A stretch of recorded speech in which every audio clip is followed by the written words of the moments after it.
నమస్తే, welcome to Leo news.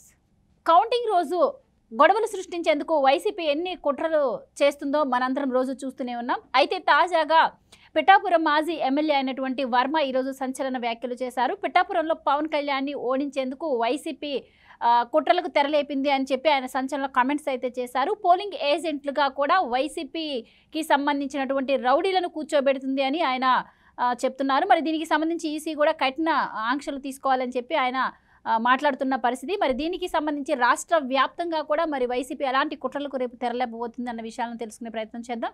మనతో ఉన్నారు senior political journalist Durga Kumar గారు. నమస్కారం సార్. నమస్కారం మా గవర్న మన వీక్షకులు కూడా నమస్కారం. సో ఇప్పటికే ఆ పార్టీకి సంబంధించినటువంటి పెద్ద ఆయన ముఖ్యులు సజ్జల రామకృష్ణారెడ్డి గారు నిన్నైతే ఒక స్టేట్మెంట్ ఇచ్చారు. రూల్స్ పాటించని వాళ్ళే కౌంటింగ్ రోజు మా పార్టీకి ఏజెంట్లుగా కూర్చోండి అని చెప్పి కూడా నిన్న సజ్జల గారు అయితే కొన్ని కమెంట్స్ చేసిన పరిస్థితి. దీనిపై ఆయనపై ఈరోజు మరి కేసులు కూడా నమోదయ్యాయి. ఈ నేపథ్యంలోనే ఇప్పుడు పిఠాపురం మాజీ ఎమ్మెల్యే అయినటువంటి వర్మ గారు బయటకు వచ్చి కూడా ఇక్కడ పోలింగ్ ఏజెంట్లుగా మరి రౌడీలు కూర్చుంటున్నారు, అలాగే పవన్ కళ్యాణ్ పైన కూడా కుట్ర జరుగుతుంది అంటున్నారు. సో పవన్ కళ్యాణ్ మీద ఎలాంటి కుట్ర జరుగుతుందంటారు? మరి ఆయన చెప్తున్నట్టు ఈసీ కనుక కఠిన చర్యలు తీసుకోకపోతే ఇది ఎక్కడికి వెళ్ళే అవకాశం ఉంటుందంటారు రేపు కౌంటింగ్ రోజు పరిస్థితుల్లో? వాళ్ళ సజ్జల రామకృష్ణారెడ్డి గారు ఏం రహస్యంగా చెప్పలేదమ్మా, ఇది చాలా బహిరంగంగా శంకారావం లాగా చెప్పాడు. ఎప్పుడైనా ఈ రేపు కౌంటింగ్ రోజు వైఎస్ఆర్సీపీ కార్యకర్తలు ఎవరైతే కేంద్ర ఎన్నికల సంఘం యొక్క నియమ నిబంధనల్ని ఉల్లంఘించి మన పార్టీకి మేలు చేయగలుగుతారో అలాంటి వాళ్ళు మాత్రమే పార్టీకి కావాలి. రేపు కౌంటింగ్ రోజు అలాంటి వాళ్ళే ఏజెంట్లుగా అక్కడ కూర్చోవాలి. ఎట్టి పరిస్థితుల్లోనూ పార్టీకి అవతల వాళ్ళకి అడ్వాంటేజ్గా ఉన్నా కూడా, వాళ్ళకి ఎక్కువ సంఖ్యలో ఓట్లు వచ్చినా కూడా దాన్ని మన వైపుకి తిప్పగలిగేటంత సామర్థ్యం పట్టుదల మీలో ఉండాలి. దానికి దేనికైనా మీరు సిద్ధపడండి, మేము పైనుండి మీదంతా పర్యవేక్షణ చేస్తాము అని బహిరంగంగా చెప్పాడు.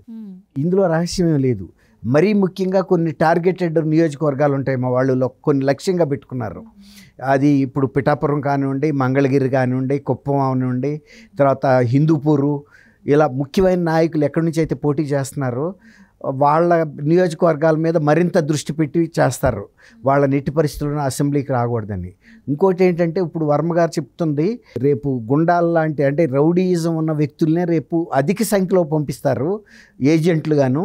దాన్ని వాళ్ళు ఎట్టి పరిస్థితుల్లో ఆటంకం సృష్టించడం, ముందుకు సరగనికపోవటం, ఈ విధంగా మొత్తం డిస్ట్రాయ్ చేసే పరిస్థితిగా ఉంటుంది అక్కడ బాక్సుల్ని, ఈవీఎంలని. దానికి వాళ్ళు ఒక పెద్ద ప్రణాళికతో ఉన్నారు. కాబట్టి ఎన్నికల సంఘము ఇతర రాజ్యాంగ సంస్థలు కూడా పోలీసులు గట్టి బందోబస్తు పెట్టాలి, కఠినమైన చర్యలు తీసుకోవాలి. ఇది సజ్జల రామకృష్ణారెడ్డి గారు ఇంత బహిరంగంగా చెప్పిన తర్వాత రేపు జరగబోయేది అదేను అని చాలా భయపడుతున్నాడు. మరీ ముఖ్యంగా అసలు యాక్చువల్గా ఆయన తెలుగుదేశం పార్టీ సిట్టింగ్ ఎమ్మెల్యే, కానీ ఎన్నికల పొత్తులో ఆ పిఠాపురాన్ని జనసేనకి ఇచ్చారు. జనసేనకి ఇవ్వడంతో ఆయన పోటీ చేస్తున్నారు. ఎవరు? స్వయంగా పవన్ కళ్యాణ్ గారు. స్వయంగా పవన్ కళ్యాణ్ గారు పోటీ చేస్తున్నారు కాబట్టి ఇప్పటికే అనేక రకాల టక్కుటమార విజయాలన్నీ ప్రయోగించారు అక్కడ ఆయన్ని ఓడించడానికి. ఆఖరికి ముద్రగడ పద్మనాభం లాంటి ఒక సీనియర్ లీడర్ని కూడా తీసుకొచ్చి శాబటేజ్గా మాట్లాడారు, సామాజిక వర్గాలుగా విభజిస్తూ ఆయన్ని నేను ఓడించకపోతే నా పేరే మార్చుకుంటానని. ఈ విధంగా ఎంత ఉద్రిక్తతలు సృష్టించాలో అన్నీ చేశారు. వర్మ గారి బాధ ఏంటంటే, నేను ఇంత త్యాగం చేసి పార్టీ తరపున జనసేన అధ్యక్షుడు పవన్ కళ్యాణ్ గారికి మా పార్టీ ఒప్పందం ప్రకారం మేము ఇంత కృషి చేస్తే ఈ ప్రయత్నం అంతా బూడిదలో పోసిన పన్నీరు చేస్తుంది వైఎస్ఆర్సీపీ. ఎట్టి పరిస్థితిలో రేపు అక్కడ డిస్రప్షన్ చేస్తారు అని ఆయన అనుకుంటున్నాడు. కానీ సజ్జల రామకృష్ణారెడ్డి గారు ప్రకటన అట్లా లేదు. రాష్ట్రం మొత్తం ఆయన ఒకటే యూనిట్గా తీసుకున్నాడు. అన్ని కౌంటింగ్ కేంద్రాల దగ్గర, స్ట్రాంగ్ రూముల దగ్గర కూడా ఎట్టి పరిస్థితుల్లోనూ డిస్టర్బెన్స్ క్రియేట్ చేయాల్సిందే. మనకేమి ఎప్పుడు చట్టాలు మనం ఎప్పుడు పాటించలేదు, ఇప్పుడు కూడా పాటించడం, మనం అన్నీ అడ్డంగా వెళ్ళిపోతాం, రేపు కూడా అడ్డంగా వెళ్ళిపోవాల్సిందే. ఇక దాని గురించి వెనక్కి తగ్గే ప్రశ్నే లేదనేసి చెప్తున్నాడు. అది నిజంగా మామూలు విషయం కాదు. ఎన్నికల్ని ప్రజాస్వామ్యబద్ధంగా చేయాలని కేంద్ర ఎన్నికల సంఘం అసలు ఏర్పాటైందే అందుకు. వాళ్ళు చేస్తున్న ప్రయత్నాలని ఇంత బహిరంగంగా గండి కొట్టే విధంగా మాట్లాడటం, వాటిని ధిక్కారంగా మాట్లాడటం, అంటే వీళ్ళు 5 సంవత్సరాల పరిపాలన మేము ఆంధ్రప్రదేశ్లో ఇట్టాగే చేశాం కాబట్టి మా మాట ఇప్పటికీ అట్టాగే చెల్లుతుందని ఆయన అనుకుంటున్నాడు.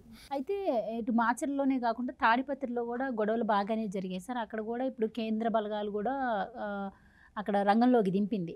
అయినా కూడా ఇప్పటికీ కూడా అక్కడ కొంతమంది ఆర్ఓలు వైసీపీ ఒత్తిళ్లు భరించలేక లీవ్ వెళ్తున్న పరిస్థితి. మెడికల్ లీవ్ల మీద వెళ్తున్నారు. అలాగే రాష్ట్ర వ్యాప్తంగా కూడా చాలా చోట్ల విన్నాం, మాకు మెడికల్ లీవ్ ఇప్పించండి మేము వెళ్ళిపోతామని కూడా. ఓ పక్క ఆర్ఓల పరిస్థితి ఎలా ఉంటే ఇక్కడ పోలింగ్ ఏజెంట్లుగా మరి రౌడీలను కూర్చోబెడితే మరి ఈసీ ఎన్ని చర్యలు తీసుకున్నా కూడా మరి రేపు జరిగే దాడిని ఎంతవరకు కంట్రోల్ చేయగలదంటారు?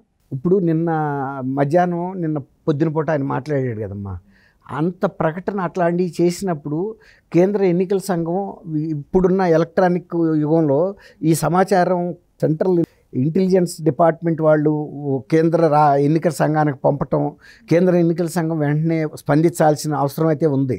ఇది చిన్న విషయం కాదు. రాష్ట్రంలో ఎట్టి పరిస్థితుల్లోనూ గొడవలు సృష్టించి కౌంటింగ్ కేంద్రాల దగ్గర అరాచకం చేసేసి ఒక బీభత్సం సృష్టించి ఎన్నికల కౌంటింగ్ అనేది జరగొద్దనేదే ఆయన ప్రధానమైన ఉద్దేశంగా చెప్పేశాడు. అందులో ఆయన రాష్ట్ర ముఖ్యమంత్రికి సమాన స్థాయిలో మాట్లాడుతున్నాడు, ముఖ్యమంత్రి తరపునే మాట్లాడుతున్నాడు. ఆయన ఇంతకుముందు సిఎస్ఎల్ని డీజీఎల్ని కమాండ్ చేస్తా మాట్లాడిన వ్యక్తి ఇవాళ అట్లాంటి పిలిపించినప్పుడు డివిజన్ కేంద్రాలు ఉంటాయి, జిల్లా కేంద్రాల్లో కౌంటింగ్ స్టేషన్స్ అని, అక్కడ ఉండే అధికారులు సహజంగానే భయపడతారు కదా, వాళ్ళు జంకుతారు. అందువల్ల అయినా కూడా కేంద్ర ఎన్నికల సంఘం ఈ 4వ తారీఖు లోపల, మీరు ఇందాక చెప్పారు కదా తాడిపత్రిలో కేంద్ర బలగాలు దిగినాయి లేకపోతే మాచర్లలో దిగినాయి అని, ఒక మాచర్ల తాడిపత్రి కాదు అన్ని కౌంటింగ్ కేంద్రాల దగ్గర కూడా అన్నీ అంటే మీరు ఇందాక ఒక మాట అన్నారు, టార్గెట్ నియోజకవర్గాలు కొన్ని ఉన్నాయి. మీరు అన్నట్టు కుప్పం కావచ్చు, పిఠాపురం కావచ్చు, అలాగే మంగళగిరి, హిందూపురం, ఇట్లాంటి వాటిలో కూడా ఇంకా ఎక్కువ జాగ్రత్తలు తీసుకోవాల్సిన అవసరం కూడా ఉంటుందంటారా? అక్కడ తీసుకోవాలి.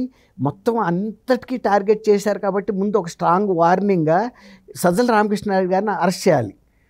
ఫస్ట్ ఆయన ఒక అరెస్ట్ చేసి మిగిలిన కార్యకర్తలకు ఒక సందేశం అందుతుంది. ఎవరైతే ఇట్లాంటి అరాచకం సృష్టించమన్న వ్యక్తిని తీసుకెళ్ళి లోన్ పడేశారు, ఇక మన పరిస్థితి కూడా ఇట్లా ఉంటుంది అనుకోవాలి. ఆయన బయట ఉంటే రేపు మానిటర్ చేస్తాడు అని చెప్పాడు కదా, మేము దగ్గరుండి అన్నీ పర్యవేక్షిస్తూ ఉంటామని. మరి ఒకవేళ ఆయన కూడా ఏమన్నా ఎన్నికల కేంద్రంలోకి వెళ్ళి కూడా కూర్చుంటాడేమో మనం చెప్పలేము, అంటే మోడల్గా ఇలా చేయాలని చూపిస్తానికి. అందుకని ఆయన బయట ఉంచితే ఎప్పుడైనా ప్రమాదమే. ఇట్లాంటిది రాజద్రోహం కింద అరెస్ట్ చేసి పెద్ద సెక్షన్లు పెట్టాలి. లేకపోతే ఇలాంటి వాళ్ళు పక్క రాష్ట్రాల్లోనూ దేశంలో ప్రచారత ఎన్నికల సంఘాలను లెక్క చేయాల్సిన అవసరం లేదు.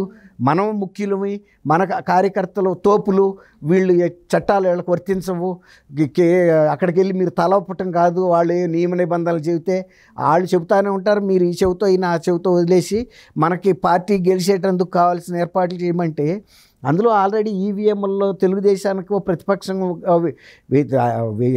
వ్యతిరేక పార్టీకి ఓటింగ్ జరిగి ఉంటే వాటిని ఎలా మార్చగలుగుతారు వాళ్ళు? ఆ మాత్రం మీరన్నట్టు నిన్న సజ్జల వ్యాఖ్యల తర్వాత మరి ఆయన అరెస్ట్ చేయాలి అంటున్నారు. ఆయన అరెస్ట్ అయితే ఓకే, మీరన్నట్టు కార్యకర్తలకు కావచ్చు, ఒక మెసేజ్ వెళ్తుంది, ఏజెంట్లకు కావచ్చు, ఒక మెసేజ్ అయితే వెళ్తుంది. ఒకవేళ ఆయన అరెస్ట్ చేయకపోతే మరి నిన్న ఆ వ్యాఖ్యల తర్వాత ప్రతిపక్షం ఎలాంటి జాగ్రత్తలు తీసుకోవాలంటారు? ముఖ్యంగా ప్రతిపక్షం ఏం తీసుకుంటుందమ్మా?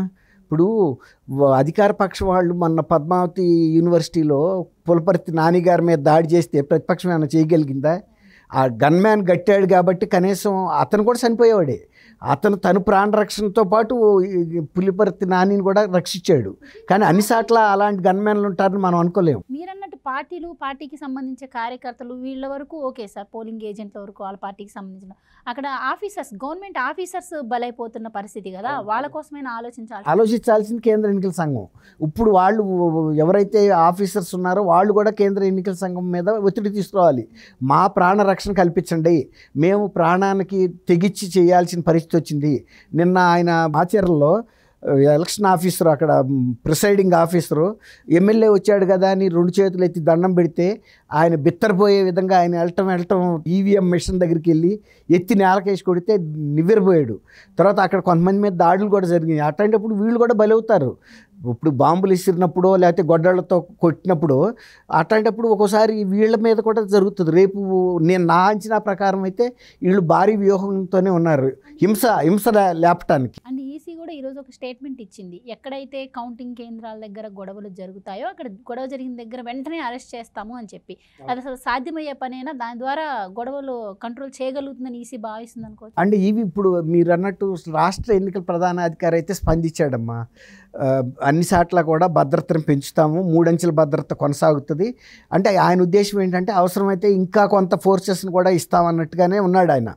ఈయనైతే గమనంలోకి తీసుకున్నాడు. కానీ ఒక స్ట్రాంగ్ మెసేజ్ వెళ్ళాలంటే మాత్రం ఎవరైతే రాజ్యాన్ని ధిక్కరించి కేంద్ర ఎన్నికల సంఘాన్ని ధిక్కరించి మాట్లాడి పిలిపించాడో హింస చెయ్యండి నేను వెనకాల ఉన్నానని, అట్లాంటి వ్యక్తుల్ని ఖచ్చితంగా అరెస్ట్ చేయటం అనేది ఈ ఆంధ్రప్రదేశ్ గురించి కాదు, ఎక్కడైనా కూడా ఇటువంటి శక్తులు కనుక తలెత్తితే మేము ఇలాంటి సెక్షన్లు పెట్టి మిమ్మల్ని అరెస్ట్ చేస్తాము, వాటి మీద శిక్షలు కూడా వేస్తామని ఒక మెసేజ్ వెళ్ళాల్సిన అవసరం అయితే ఉంది. ఎందుకంటే గతంలో ఇట్లా పిలిపించిన ముఖ్యమంత్రి లేడు, ప్రభుత్వ తరపు ప్రతినిధి కూడా లేడు ఏ రాష్ట్రంలో కూడా. ఇంతకంటే వరస్ట్ స్టేట్లు యూపీ, బీహార్ కూడా ఉన్నాయి.